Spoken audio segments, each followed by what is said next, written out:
భారత సంతతికి చెందిన అమెరికా వ్యోమగామి సునీత విలియమ్స్ అంతరిక్ష యానం మొదలైంది. ఆమె వయసు 58 సంవత్సరాలు. ఇప్పటికే 2 సార్లు అంతరిక్షంలోకి వెళ్లి వచ్చిన సునీత మూడోసారి వెళ్లి సక్సెస్ అయ్యారు. అయితే రాకెట్ లో సాంకేతిక లోపంతో 2 సార్లు యాత్ర వాయిదా పడింది. చివరకు మూడో ప్రయత్నం సక్సెస్ అయింది. యాత్ర మొదలైంది. మరో వ్యోమగామి బుచ్ విల్మోర్ తో కలిసి బోయింగ్ కంపెనీకి చెందిన స్టార్ లైనర్ ఎయిర్ క్రాఫ్ట్ లో పయనమయ్యారు. 25 గంటల్లో అంతరిక్ష కేంద్రానికి చేరుకుంటారు.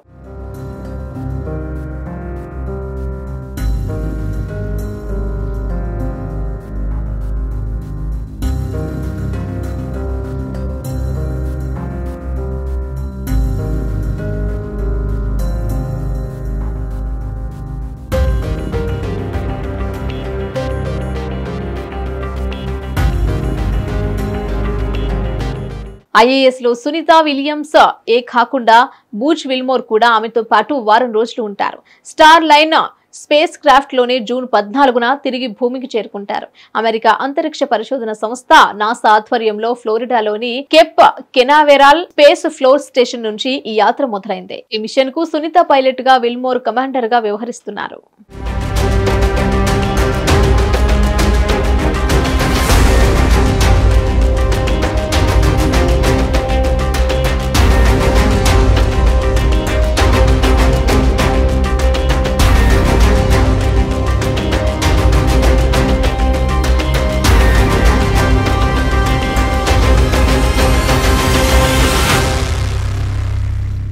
ఇదంతా కాసేపు పక్కన పెడితే సునీత విలియమ్స్ సాధించిన ఘనతలో ఎన్నో ఉన్నాయి. సునీత విలియమ్స్ అంతరిక్ష యాత్ర చేయడం ఇది మూడోసారి.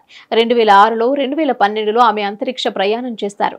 2012లో అంతరిక్షంలో ట్రయథ్లాన్ పూర్తి చేసిన తొలి మహిళగా రికార్డుకెక్కారు. వెయిట్ లిఫ్టింగ్ మిషన్ సాయంతో శూన్య వాతావరణంలో ఈత కొట్టారు. ట్రెడ్మిల్ పై పరిగెత్తారు. 2007లో ఇంటర్నేషనల్ స్పేస్ స్టేషన్ నుంచి బోస్టన్ మారథాన్ పూర్తి చేశారు.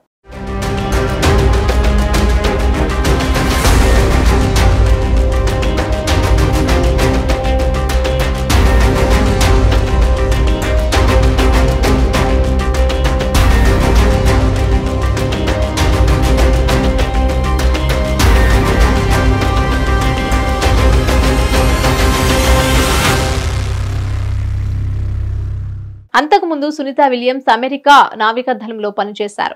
నాసా 1998లో వ్యోమగామిగా ఎంపిక చేసి శిక్షణ పొందారు. Boeing crew flight test mission చాలా ఏళ్లు వాయిదా పడింది. స్టార్ లైనర్ స్పేస్ క్రాఫ్ట్ అభివృద్ధిలో కొన్ని ఆటంకాలు తలెత్తడమే ఇందుకు కారణం.